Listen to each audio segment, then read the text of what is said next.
Syria considers the French government as the terrorist organization's partner in shedding Syrian blood through falsifying facts to cover up the terrorists' crimes.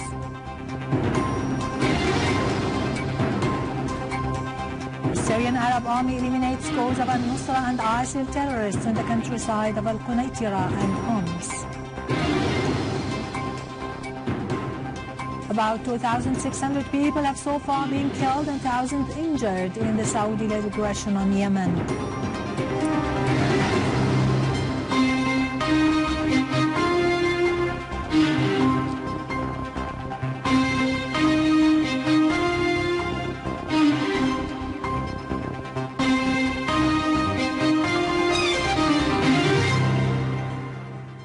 Good afternoon, ladies and gentlemen. This is Yarmouk Krikorian with the news in English.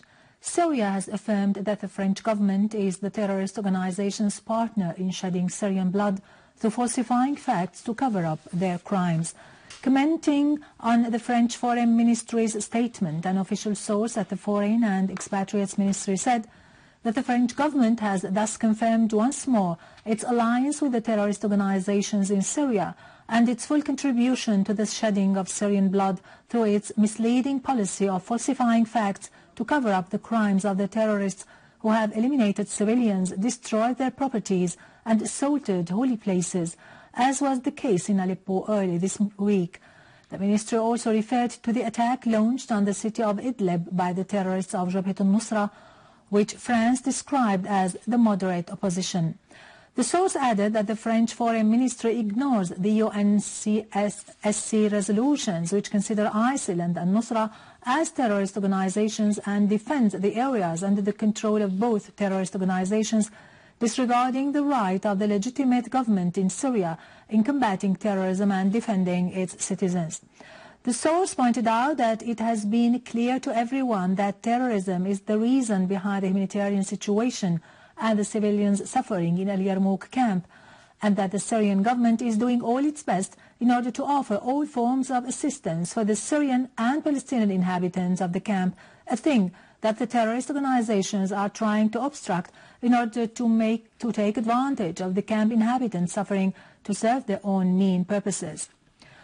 The source affirmed that France, that has been shedding crocodile tears on the people of the camp, is responsible for the Palestinian people's Nakba through its major role in setting up the Zionist entity and providing all forms of support for it to serve as the spreadhead of Western colonialist project aimed at subjugating the peoples of the region and plundering their fortunes.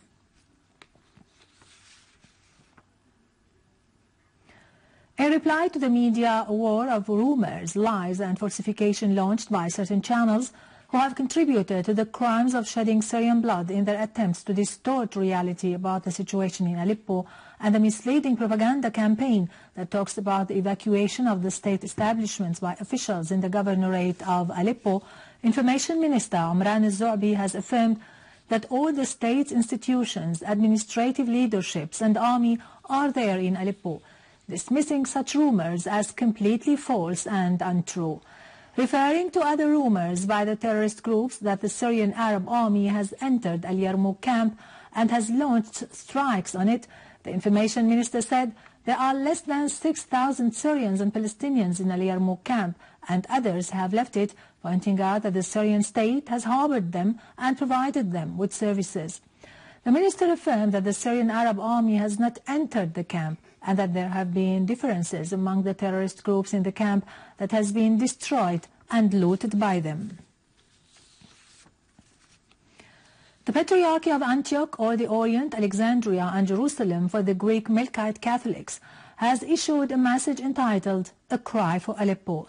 The message was conveyed by Patriarch Gregorius III Laham, the Patriarch of Antioch and or the Orient for the Greek Melkite Catholics, from the Cathedral of Notre-Dame de la Dormition for the Greek Melkite Catholics in a Zaytun neighborhood in Damascus. Patriarch Laham called on the world community to work in order to stop the terrorist attacks on Aleppo and Syria as a whole. He also reiterated the call contained in the Easter message addressed by the three patriarchs, urging all those who have been misled to join the march of resurrection and life.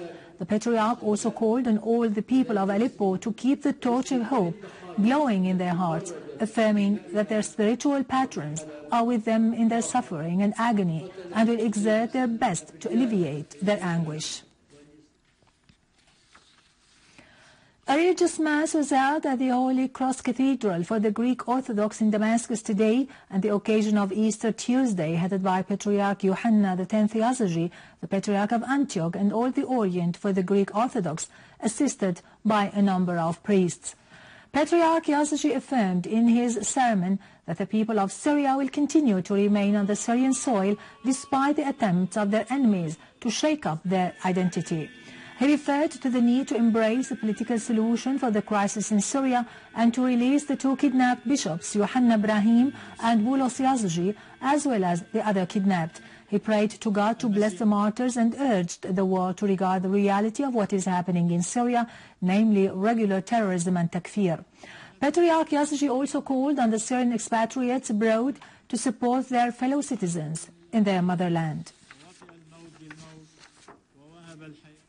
The Syrian Arab Army has eliminated terrorists from al-Nusra in the villages of Al-Ajraf and Mumtanna in Al-Qunaitira countryside and destroyed many terrorist hideouts, including vehicles and equipment, in the villages of Batina and Al-Hamidiyya in the governorate's western countryside, from which point the terrorists had infiltrated through the Jordanian borders and the occupied territories in direct coordination with the Israeli aggression.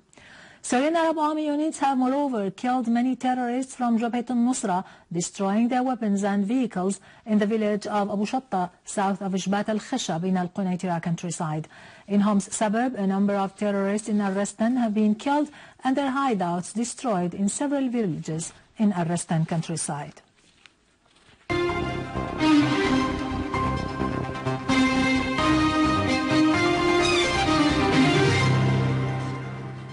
Welcome back.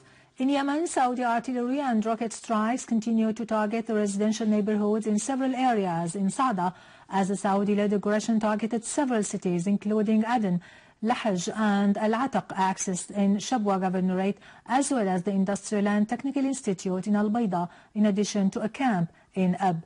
The aggression also targeted the communication system and electricity stations in the capital Sana'a, including the TV and radio stations, as well as infrastructure in the country. Dozens of people were killed in Aden and hundreds of others were injured amidst a shortage in medicine, medical staff and food. According to UN estimates, the aggression has left about 120,000 displaced people. The Yemeni armed forces announced, on the other hand, that the Saudi aggression has so far killed 2,571 people and injured about 3,900 others.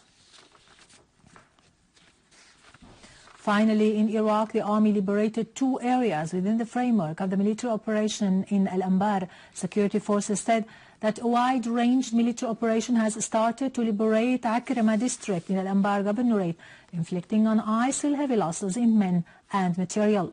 The sources added that the operation is continuous to reach As-Sajar area north of Al-Fallujah. Meanwhile, a car bomb exploded in Al-Mahmudiyya town south of Baghdad, killing 7 Iraqis and injuring dozens. With this, we conclude our news for today. Thank you for watching. For more details about Syria and the region and to view this bulletin again, you can always visit our website in English, syriaonline.sy. Now to latest business and market news with Nariman Qassam, but after a short break.